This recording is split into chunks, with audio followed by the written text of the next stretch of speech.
أعوذ بالله من شرور أنفسنا ومن سيئات أعمالنا من يهده الله فلا مضل له ومن يضلل فلا هادي له وأشهد أن لا إله إلا الله وحده لا شريك له وأشهد أن محمدا عبده ورسوله أما بعد فأعوذ بالله من الشيطان الرجيم لقد كان لكم في رسول الله أسوة حسنة د محمد رسول الله صلی الله علیه وسلم د اتباع د تابعداري او د هغه سره د محبت او د هغې په نقش او قدم باندې د تللو متعلق دیارلس یا څوارلس خطبې وشوې اور عرض دے باب کے دادے چھ مسلمان دا پارا اللہ تعالیٰ دا کامیابی کتاب اگا قرآن مقرر کرے دے اور دا عملی جن دا پارا محمد رسول اللہ صلی اللہ علیہ وسلم دا دی دا پارا مشر و رہنما گرزولے دے او د مسلمانانو د ډلې اولنین خلق چې کوم صحابه کرام رضوان الله تعالی علیهم اجمعین د هغو کمال هم داو چې د الله او د الله د رسول ډیره زیاته تابعداري کړې ده او چرته په اشاره کې که محمد مصطفی خفګان کړی دی دا خفګان هم دې صحابو لکه برداشت کړی نه دی او دا سے مینه ور سره کړی ده که رسول الله خفه شوی دی دې سره درد زړه کې پیدا شوی دی بخاری کتاب المعاصی کې باب غزوة الحدیبیه کې د زید ابن اسلم چې هغه د خپل پلار نه روایت نقل کړی دی وایي نبی صلی الله علیه وسلم په یو سفر باندې روان دی نو په دې سفر کې سیدنا عمر رضی اللہ تعالیٰ عنہ تینا تپوسو کو د یوې خبرې نبی علیہ السلام ورله جواب ورنکو بیا د نبی علیہ السلام نه یو لږ ساعت بعد دوباره تپوسو کو بیا هم پیغمبر علیہ السلام جواب ورنکو بیا رسول الله صلی الله علیہ وسلم تپوسو کو نو بیا هم نبی علیہ السلام ورله جواب ورنکو چې درې ځله پیغمبر علیہ السلام سیدنا عمر له جواب ورنکو نو دې ځای کې سیدنا عمر پوه شو چې یو ځل هم رسول الله جواب درنکو په دویم ځل هم درنکو نو ځان ته وایي ثقلت کا امک یا عمر اے عمره په تا د مور وجړېږي ته بیا ولې د رسول الله نه تپوس کې وایي دې سفر کې سیدنا عمر خپلې وخیله چمبک روبا او د رسول الله سلام نه جدا شو چې بس کلم رسول الله علیہ السلام فارغ شي مالا به جواب راکي په دې زړه کې یو غم او یو درد په ټول لار سیدنا عمر پریشان دی چې ما د محمد رسول الله صلی الله علیه وسلم نه د مسئلې تپوسو کو مال رسول الله جواب نه دی راکړی ما نه اسمان کې رب العالمین خفه دی یارانه محمد رسول الله خفه دی ځکه جواب نه دی راکړی د جون سکون ختم شو د خوراک لذت او ذائقه د ژبې نه ووتله انتهایی پریشان دی او په څلورم ځل خو سوال کولی نشي بس پړه کې غم پروت دی قافلې سره روان دی دردمند او پریشان دی چې یو ورځ تېره شوه نبی علیہ الصلاة والسلام ورته وایي اے عمره پرون دا آیاتونه نازل شوي دي انا فتحنا لك فتحا مبینا لیغفر لك الله ما تقدم من ذنبك وما تأخر ويتم نعمته عليك اللہ تعالیٰ د سورة الفتح آیاتون را لگل ما تعالی جواب نو در کڑے وائی عمر تاسویل وختل عمر وی اے محمد مصطفیٰ زما پڑ باندے خود احد غر پروتو زه خو ډېر دردمند وم او پریشان وم چې زما نه الله خفه دی که رسول الله خفه دی. زما سوال سره او جواب سره به بیا کتی شي. شکر دی چې ما ته وجه معلومه شوه، ما ته پته ولګېده چې ته رانه خفه نه یې. ښه وحي راتله، په دې وجه دې جواب نه راکو. دا د سیدنا عمر محبت دی د الله د پیغمبر سره. صرف جواب ولا ورد نکو، په هغه باندې ټیم نه تیریږي. داسې محبت د الله د پیغمبر سره پکار دی او د دې محبت پته اله لګي چې ته د الله د پیغمبر خبره ونه غورځې، ته د الله د پیغمبر خندا ونه غورځې، ته د الله د پیغمبر جړا ونه غورځې، ته د الله د پیغمبر حدیث مقابله کې چرته بل چا خبرې له ترجیح ورنکې، چرته د الله د پیغمبر مقابله کې د پیر نه متاثر نشي، چرته د الله د پیغمبر مقابله کې د شیخ نه متاثر نشي، د تنظیم او ډلې نه متاثر نشي، د خلقو د آراو نه متاثر نشي. دې طرف ته اشاره ده. نو معرض دا کو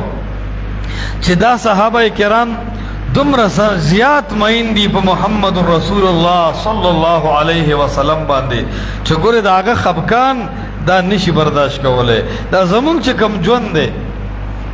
که مونږ د رسول الله په وخت کې وو، څومره زیات به زمونږ نه د الله پیغمبر خفه وي. دا زمونږ د تابعدارۍ څه حال دی؟ خلک وایي وی ډېر خفه یو چې د الله د پیغمبر زمانه مو نه ده لیدلی. یو هوښیار سړي ویلی دی، وي دا ښه شوه چې د رسول الله په زمانه کې مونږ نه وو. کنی زمون خلاف خو به قرآن نازل شوی وی، زمون نه به محمد رسول الله خفه وی. دا زمون غمونه، زمون خادي، زمون تابعداري، آیا دا د دې قابل ده چې مونږ د رسول الله په زمانه کې وو؟ د هغه زمانې له خو څه خاص سړي پکار وو، هغه سړي الله د صحابه کرامو په شکل کې رسول الله ته ورکړي وو. مونږ د دې قابل وو، الله ته زمونږ تقدیر او زمونږ احوال معلومو. الله چې مونږ رستو کړي وو، بس زمونږ رستوالي کې خیر وو. ډېره غوره زمانه وه، غوره خلک پکارو، کپرې پکار وې، مجاهدین پکارو، د الله په دین سرونه شیندون کې خلک پکارو، د مال د قربانۍ خلک پکارو. نه مونږ په هغې کې د مال په قربانۍ کې چلیدو، نه رونو مونږ په سر په قربانۍ کې چلیدو، نه مونږ ښځې پرېښودې شوې، نه مونږ بچي پرېښودې شو. مونږ خو د یخ پکي د لاندې هغه پکې چې ایسي ډیسي ډبلي مزیدار قالیني ښایسته اوبه یې مونږ خو هلته د سجدې کولو نه یو. نو مونږ به د الله د پیغمبر په خبره سر څه شیندلی وی. بس دا موقع الله صحابو ته ورکړې وه. عرض مې دا کو چې صحابه کرامو کې د رسول الله د اتباع سره سره ډېر غټ احترام و، ډېره زیاته مینه وه. سیدنا عمر او د سیدنا ابوبکر صدیق رضی الله تعالی عنہ د محبت خبرې چې واورې چې څومره احترام د الله د پیغمبر کړی دی، حیران بشي. امام بخاری کتاب الاذان کې په 714 نمبر کې یو روایت ذکر کړی دی، د ابو هریره رضی الله تعالی عنہ نه روایت دی. پیغمبر علیه الصلاۃ والسلام د ماسپښین مونځ کوو. د ماسپښین مونځ چې پیغمبر علیه السلام کو نو د 4 رکعاتو په ځای 2 رکعاته وکړو. او حدیث د مسلم کی راضی وفی القوم ابو بکر و عمر، پا دی قوم کی او پا دی مقتدیانو کی ابو بکر همو عمر همو. رسول اللہ علیہ السلام سلام هم جرباسو، لیکن دمر احترام ابو بکر صدیق و سیدنا عمر د رسول اللہ کی چه تپوسم تنلکی چه سنگ چلو شو، خاموش دی. دیکھ یو صحابی رسول یادین ورطوئی رسول اللہ علیہ السلام تو وی اقصرت الصلاة ام نسیت یا رسول اللہ صلی اللہ علیہ وسلم.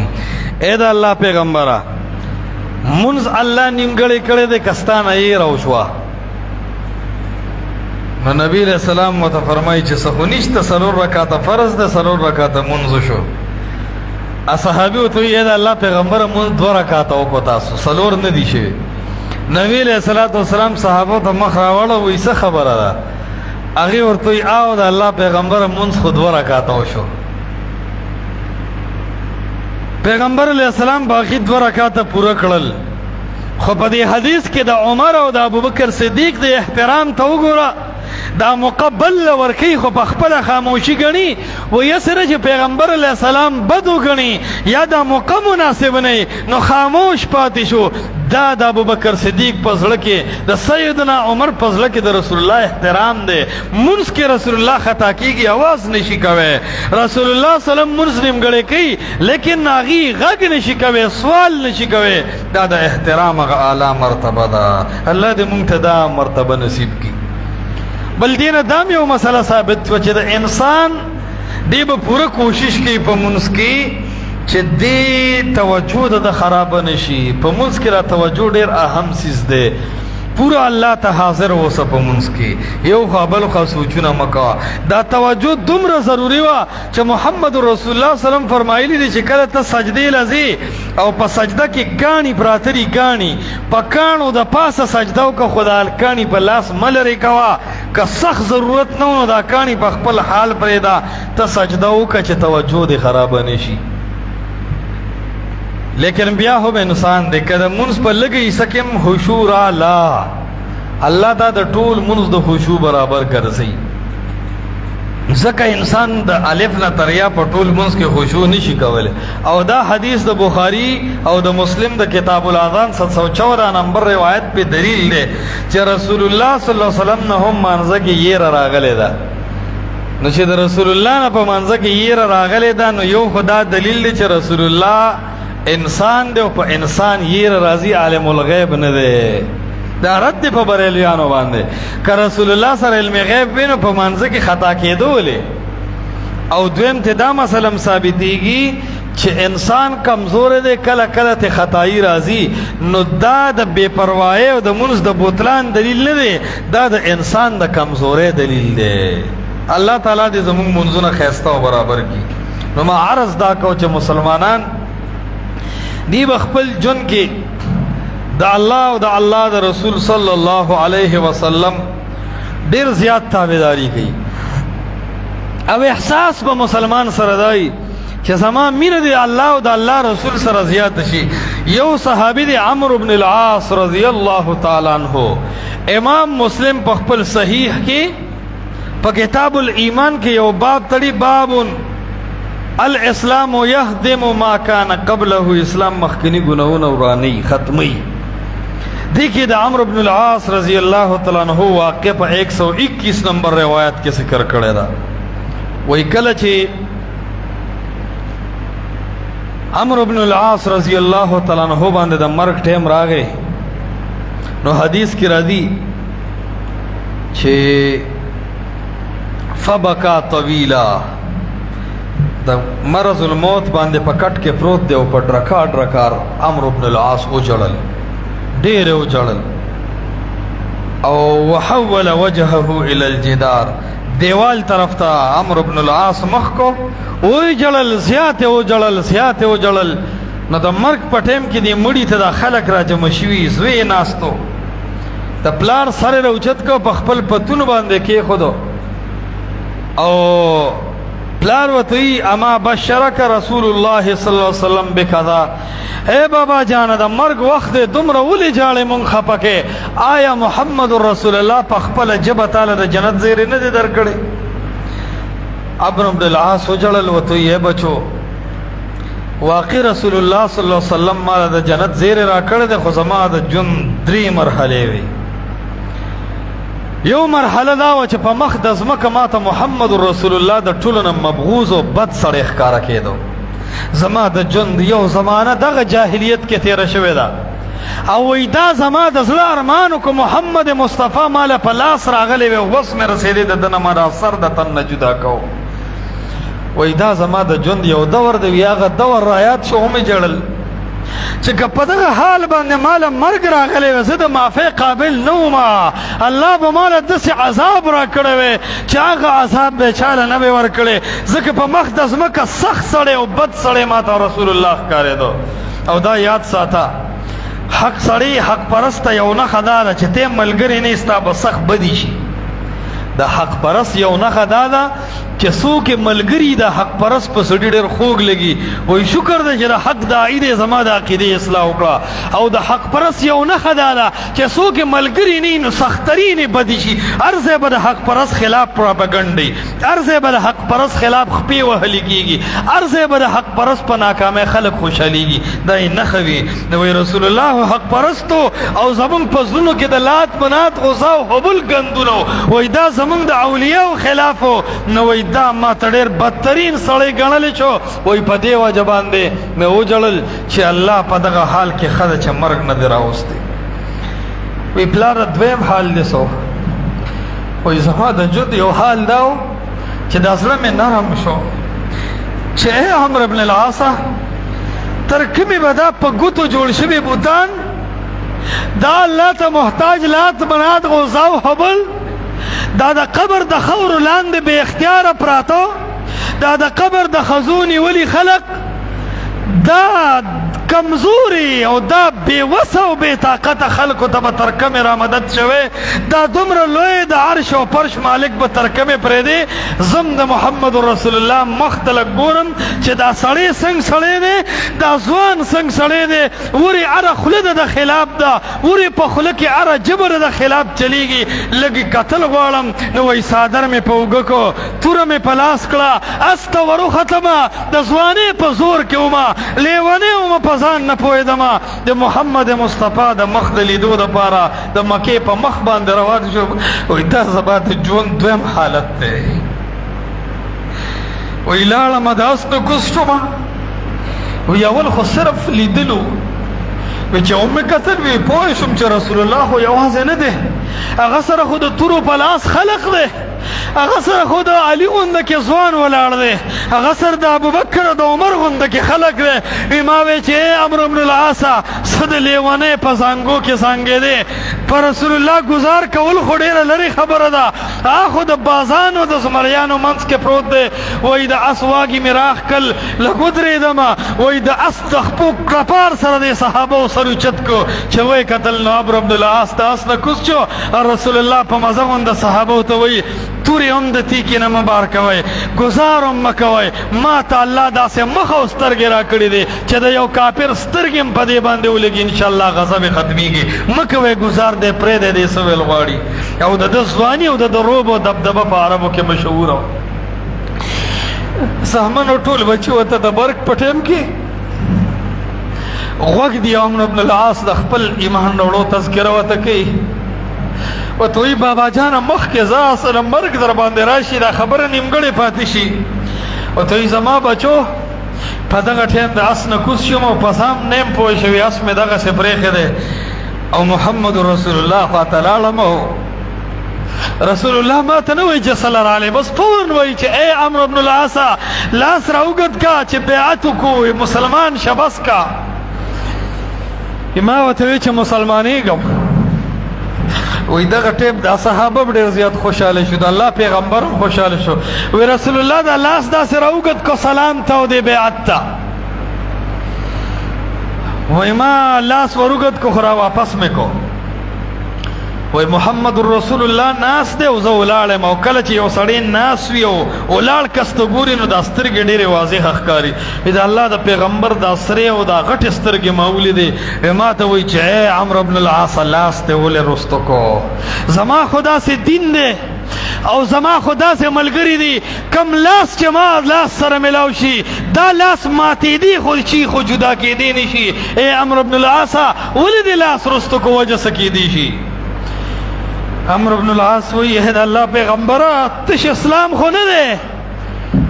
ما 540 کاله ژوند د اسلام خلاف تیر کړی دی د دې به څه کېږي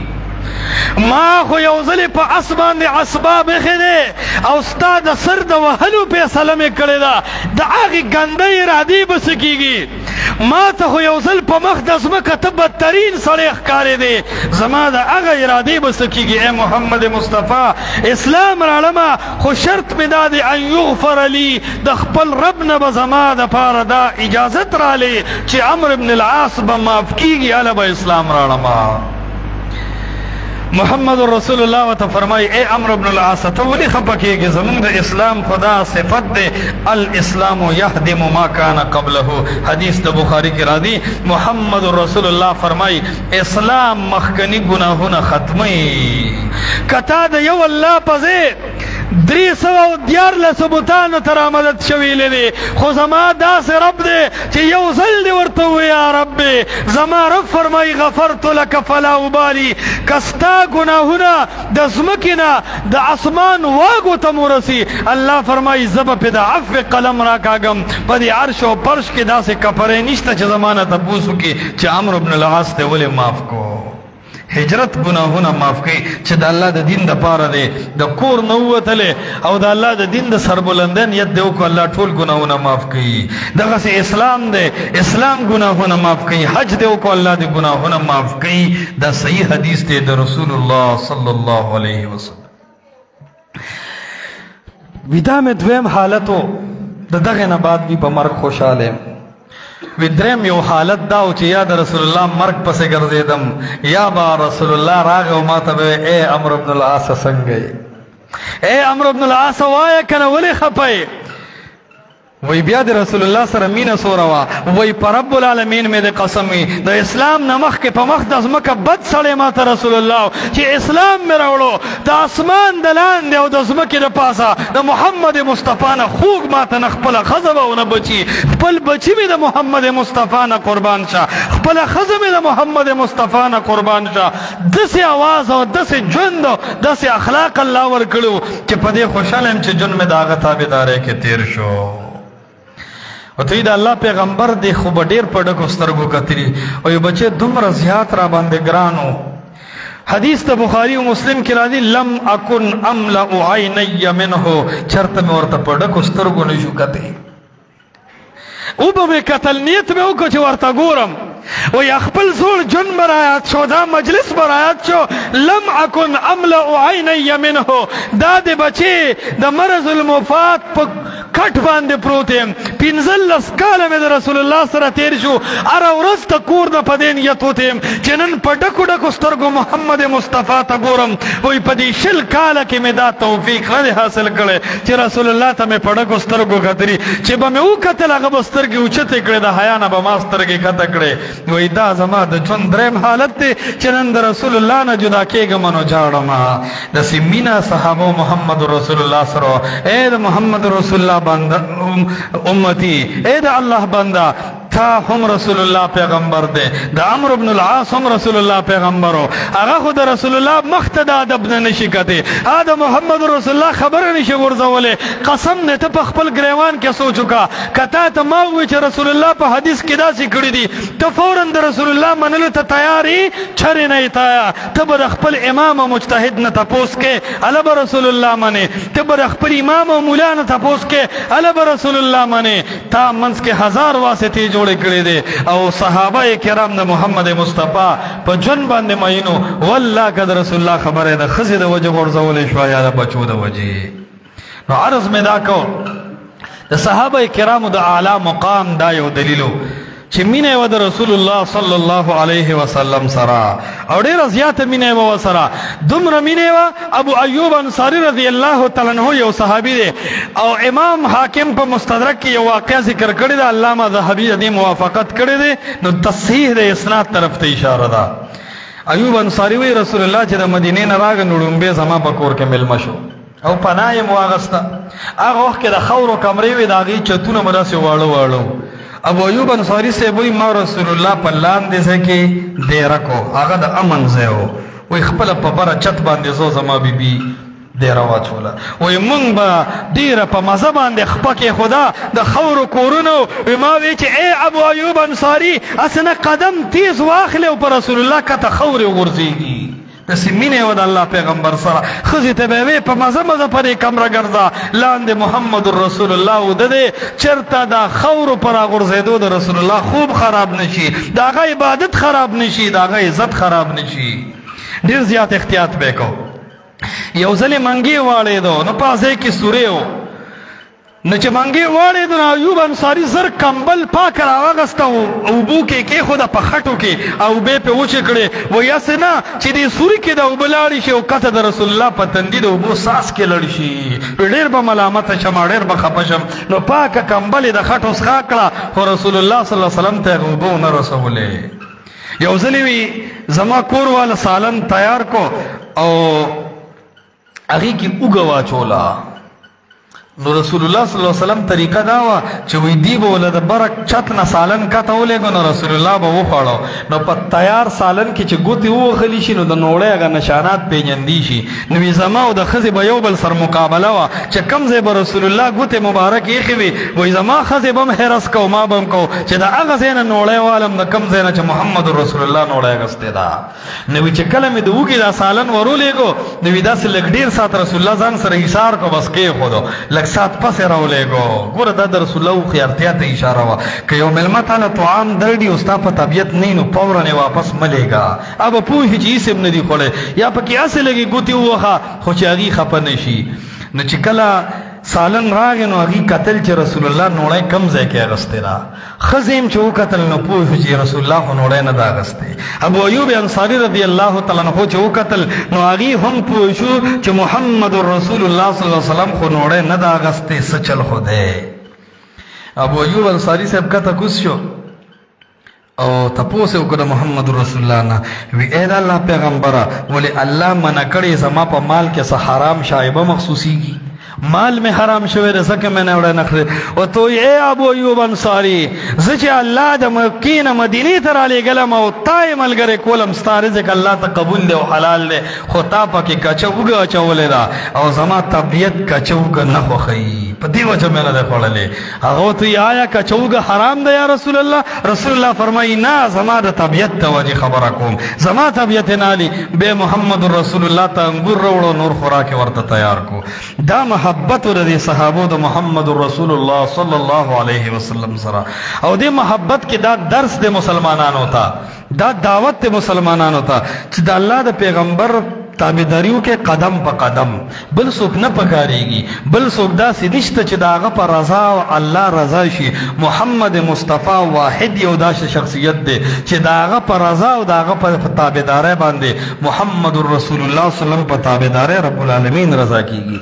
داسې شخصیت په دې کائنات کې بل نشته د محمد مصطفی په خصوصیاتو کې یو غټ خصوصیت دا دی چې په مخ د ځمکه بل داسې یو کس نشته چې تا هغه پسې ځي او الله رضا شي دا حق الله یو محمد رسول الله ته ورکړی دی ان کنتم تحبون الله فاتبعوني کبره په اسمانونو کې د الله مینه غواړئ نو په ځمکه د رسول الله تابعداري وکړئ د یو امام یې نه دي ویلي چې څلورو مذهبونو کې داخل شي الله به رضا شي نه یو پارټۍ کې داخل شي الله به رضا شي نه امام ابو حنیفه رحمت الله علیه پس روان شي الله به رضا شي نه علماء دیوبند لمن ونیسه الله به رضا شي نه حیات و ممات کې یو طرف ته الله برابر شي نه ان کنتم تحبون الله فاتبعوني که اسمانونو کې د رب العالمین رضا طلب کې د الله مینه طلب کې په مخ د ځمکه دا یو شخصیت دی چې هغې ته محمد رسول الله وایي د ده تابعداري وکړه الله به رضا شي رب العالمین دې زمونږ نه رضا شي او الله دې مونږ صحیح په قرآن او سنت باندې روان کړي زمونږ غمونه زمونږ ښادۍ زمونږ منځونه او زمونږ ژوند دی الله د قرآن د حدیث په دې ښکلي الله او قانون باندې پرفیکټ کړي رب العالمین دې موږ د هر قسم ګناهونو نه وساتي هذا وبالله التوفیق